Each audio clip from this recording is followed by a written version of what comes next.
बांग्लादेशी घुसपैठ रोहिंग्या मुसलमान की घुसपैठ से ये डेमोग्राफी चेंज हुआ है।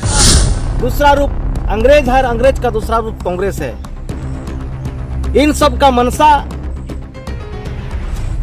ये है कि इस देश को मुस्लिम देश बनाना है, इस्लाम देश बनाना है, और यही कारण है लगातार घुसपैठ होते जा रहा है। पूरा भारत को टुकड़ा टुकड़ा करने की साजिश चल रही है। ताजा उदाहरण बता रहे हैं कि मुहर्रम के समय में पाकुड़ जिला में, साहिबगंज जिला में, दुमका जिला में मुहर्रम के समय में जब जुलूस निकाला गया था, उस समय फिलिस्तीन का झंडा लहरा रहे थे। ये कहां से आया? ये झंडा कहां से आया? तो ये अभी से नहीं, ये पाकिस्तानी झंडा भी फहरा चुके हैं, बांग्लादेशी झंडा भी फहरा चुके हैं, और फिलिस्तीन का झंडा तो अब हम दिखाई दे रहा है। उसका मतलब क्या है? कहीं बहुत बड़ा षड्यंत्र चल रही है। कांग्रेस का पीछे ये आतंकी संगठन काम कर रही है। सर्वे में ये पता चला है, संथाल परगना में 2-3-4 जिला में अचानक बांग्लादेशी घुसपैठ रोहिंग्या मुसलमान की घुसपैठ से ये डेमोग्राफी चेंज हुआ है। ये कैसे पता चला? जब बाबूलाल मरांडी दौरा के समय में आए थे, उसने भी कह रहे थे, गृह मंत्री अमित शाह भी कह रहे थे, और सुप्रीम कोर्ट, हाई कोर्ट भी ये कह रहे थे कि बांग्लादेशी और रोहिंग्या मुसलमान का घुसपैठ हुआ है, बहुत बड़ा मुद्दा है।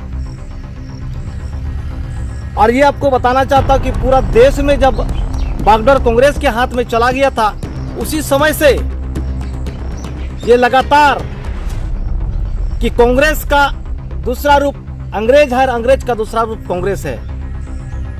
इन सब का मंशा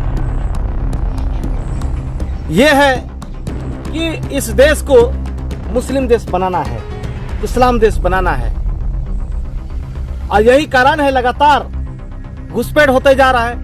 पूरा भारत को टुकड़ा टुकड़ा करने की साजिश चल रही है। आपको ताजा उदाहरण बता रहे हैं कि मुहर्रम के समय में पाकुड़ जिला में, साहिबगंज जिला में, दुमका जिला में मुहर्रम के समय में जब जुलूस निकाला गया था, उस समय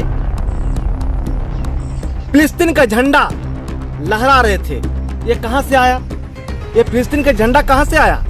तो ये अभी से नहीं, ये पाकिस्तानी झंडा भी फहरा चुके हैं, बांग्लादेशी झंडा भी फहरा चुके हैं, और फिलिस्तीन का झंडा तो अब हम दिखाई दे रहा है। उसका मतलब क्या है?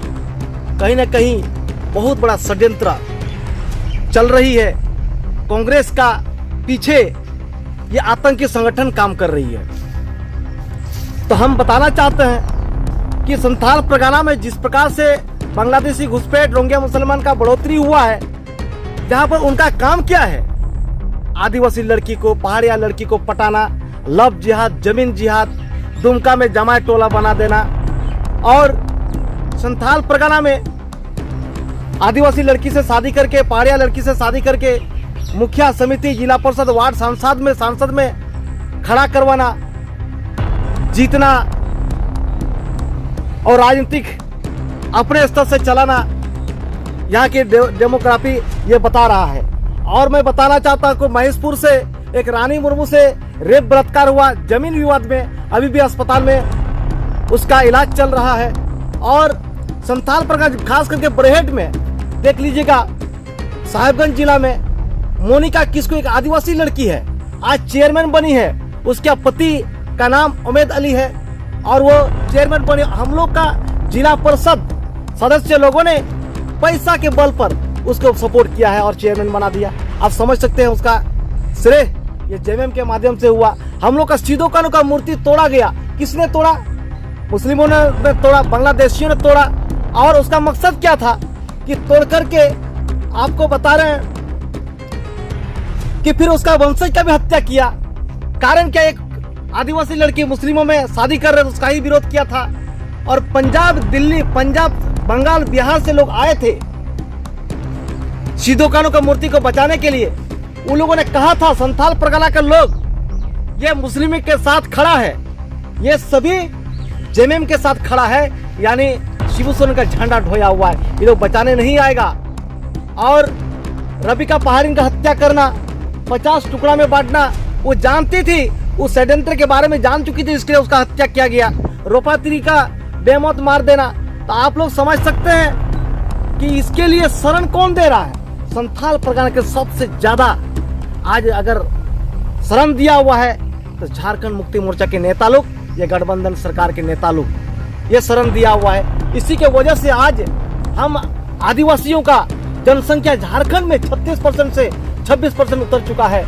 इसके बारे में आदिवासी नेता के मुंह में ताला लगा हुआ है, नहीं बोल पाएंगे, क्योंकि वोट बैंक का राजनीति है। यहाँ पर जितना ज्यादा घुसपैठ करेंगे उतना ज्यादा जेएमएम का, कांग्रेस का वोट बैंक बढ़ेगा और हमेशा इसकी आड़ में, कुर्सी के आड़ में अपना कुर्सी लेते रहेंगे और विराजमान होते रहेंगे। इसलिए हम कहना चाहते हैं लोगों से, संथाल परगना के जनताओं से, भाई इसकी सिर्फ सरकार पर छोड़ देने से नहीं होगा। ये माहौल, ये आदिवासियों को एक होना पड़ेगा, पहाड़िया के साथ एक होना पड़ेगा और हम लोग एक ऐसा माहौल तैयार करें, नहीं तो एक ऐसा माहौल तैयार होगा कि युद्ध में बदल जाएगा। हम आदिवासी कहाँ जाए, जहाँ से आए थे वहाँ भी हम लोग नहीं जा पाएंगे। हम लोग, इसलिए हमारा कहना कि शराब बंद करो और इसके लिए चर्चा करो और हम लोग लड़ाई शुरू कर देना चाहिए। यहाँ से बांग्लादेशी घुसपैठ रोहिंग्या मुसलमान को एक भारतीय जनता पार्टी झारखंड में बने तो हमको लगता है सही रूप से बाहर निकल ही जाएंगे। धन्यवाद।